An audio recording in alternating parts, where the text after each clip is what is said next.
the beginning of the story of Patton's Third Army, 5th Division, and PFC William Carbone. The 5th Division, recently joined by PFC Carbone, whom we will call Gumps going forward, pushed across the Seine at Fontainebleau, on August 23. Then, on August 30, the 5th crossed the Marne to seize Reims, and positions east of Verdun. The division then prepared for assault on Metz. In mid-September a bridgehead was established and secured across the Moselle, south of Metz, in the face of very heavy opposition. First attempts to take the fortress failed, September 16 to October 16, 1944, and the division withdrew, returning to the assault on November 9. Metz was reduced after a heavy 10-day battle. On December 4 the division crossed the German border, captured Lauterbach on the 5th, and elements reached the west bank of the Saar December 6, before the division moved to assembly areas. On the 16th of December the Germans launched their winter offensive, known as the Battle of the Bulge, and on the 18th the 5th was thrown in against the southern flank of the Bulge, helping to reduce it by the end of January, 1945. In February and March the division drove across and northeast of the Sauer River, cracked through the Siegfried Line, reached and crossed the Rhine, March 22. Finally on March 23, Gumps was shot by a sniper, 45 days before Germany surrendered. But there is so much more to tell. So I would like to go back to the very beginning of Gumps' story.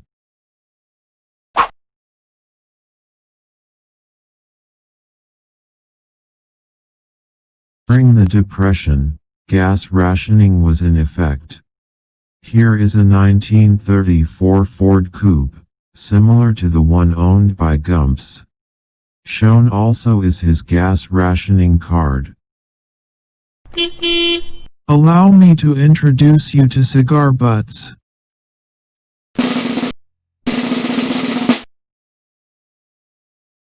Important history of how William Carbone and Rosemarie Mazzoli met. I believe it adds some perspective to the overall war story. Uncle Joe Cigar Butts, my grandmother's brother, was given the nickname because he stood no more than 4 feet 10 inches tall, that is, no bigger than a cigar butt. In addition, cigars butts loved to smoke cigars. But because money was scarce during the Depression, he would find cigar butts discarded on the street and would smoke them. To earn whatever money he could, he would work part-time jobs in Solvay, New York. His sister, my grandmother, and her children, including my mother, were in Ossining, New York. To help them as much as he could, he would hop a freight train, and travel the 250 miles to give his sister and her family whatever money he could afford. Gumps, hearing this, volunteered one time to drive cigar butts to Ossining, where he met Rosemarie. It was love at first sight. According to my Aunt Teresa, after the visitors left, my mother asked her what she thought of William. Her answer was something to the effect, "If you like a big nose and big ears, he seems like a nice guy."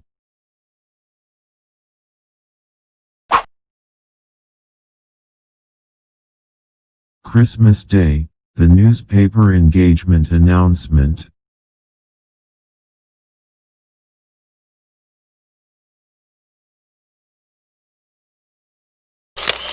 Here is the young couple. Both are 18 years old in the summer of 1943. Identification written by Rosemary. A few months later, October 22, 1943, the mail brings the dreaded induction letter. A month later, the Friday after Thanksgiving, 1943, Gumps goes off to basic training at Camp Croft, Spartanburg, South Carolina. November 1943, Gumps went into Army. Sad, sad day. With 4 brothers already in, government said he wouldn't be called. Ha ha.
Camp Croft was built out of cornfields in 1940.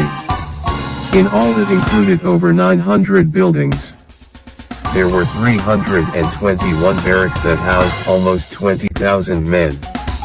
By the end of 1947, Camp Croft no longer existed as a military installation.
Psychological training.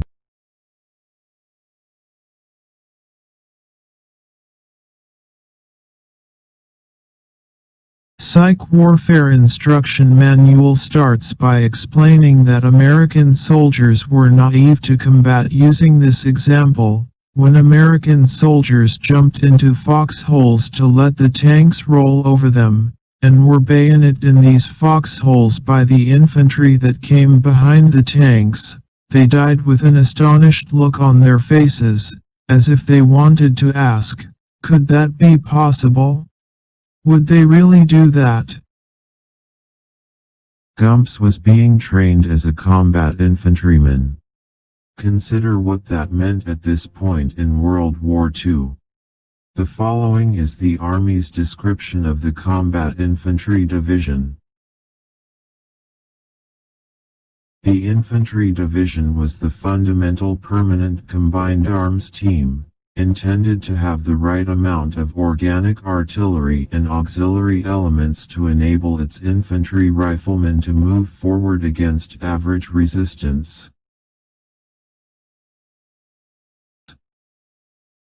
3 squads formed a rifle platoon. 3 rifle platoons were grouped with a weapons platoon to form a rifle company. The weapons platoon had 230 caliber light machine guns and 360 mm mortars as its primary weapons. Personnel of the rifle company was 192. The 27 rifle companies of the division retained a strength of 5,184. These rifle companies were the fighters, the close-in fighters around whom the rest of the division was built. Gumps had the misfortune of being part of the 3-man 30 caliber machine gun crew.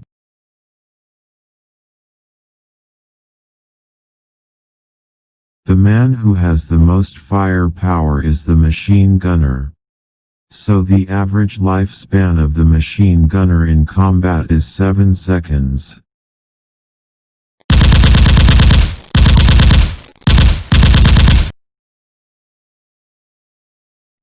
Now I want to put into perspective where we are in this story. It is March 1944. Gumps is still just an 18-year-old kid who has been trained in one of the most dangerous jobs of a combat infantryman. The American public is unaware that Operation Overlord, the Normandy invasion, is in its final planning stages. His older brother, Louis, has much more experience in the military, so Gumps plaintively writes him this letter. On March 14, 1944, after 4 months of intensive combat training, Gumps wrote a letter to his older brother, Staff Sergeant, my uncle, Louis.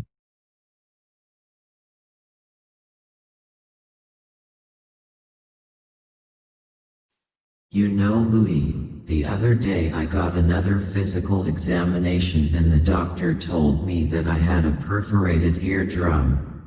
What do you think they will do with me, Louis? Hope they don't send me across. Your brother always. Love, Willie.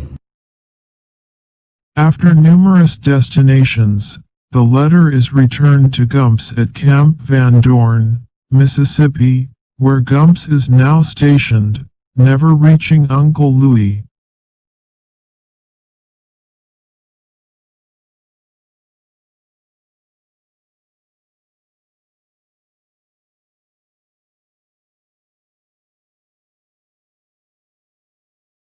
Gumps had to call me 3 different times to cancel wedding plans. Couldn't get furlough.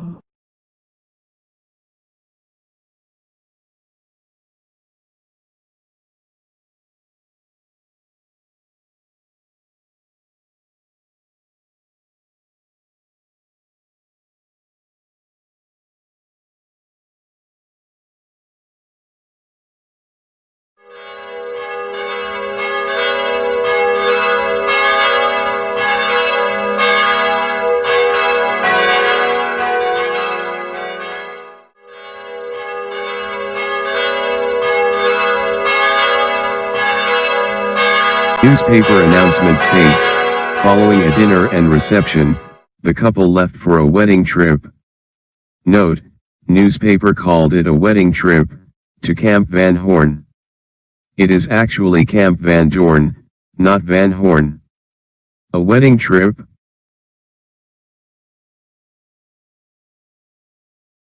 Dear wife, well, here I am on my honeymoon. I am finally married. It's about time, don't you think? Don't ask me how married life is because I don't know yet. All I know is I have the most beautiful wife in the world. I love her so much. I know we are going to get along swell because I never could get mad at my wife no matter what she does to me. It won't be long before this war is over and we could have a little home of our own and also have some children. Boy, what a future I have to look forward to. What do you think about that, Mrs. Carbone? Yesterday we had a swell time. My wife looked just like a little doll. I don't see how she married a jerk like me. I am going to try and give her the best of everything. Well, I guess I've said enough for a while. With all my love and kisses. Your husband loving you always, Willie. The morning after the wedding, from the Hotel Syracuse, Gumps wrote a letter to his new bride. He had to leave and go home because, as his new wife later explains, Hotel, wedding morning. Went home. His father insisted. This newspaper announcement writes that the bride wore a wool suit to Camp Van Dorn, Mississippi. It was the only dress she owned. She had to wear wool, in Mississippi, in June.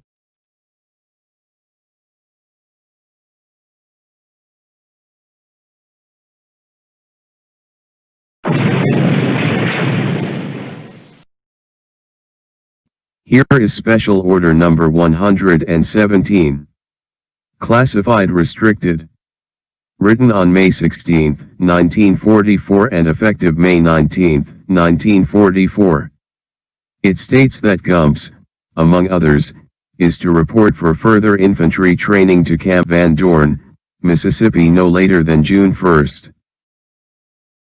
The wedding was on May 28 and Gumps had to report to duty no later than June 1. As my mother wrote, Gumps had to go home the following day because his father insisted. Then, the couple had 3 days to travel, by train, I presume, the 1,400 miles to Mississippi.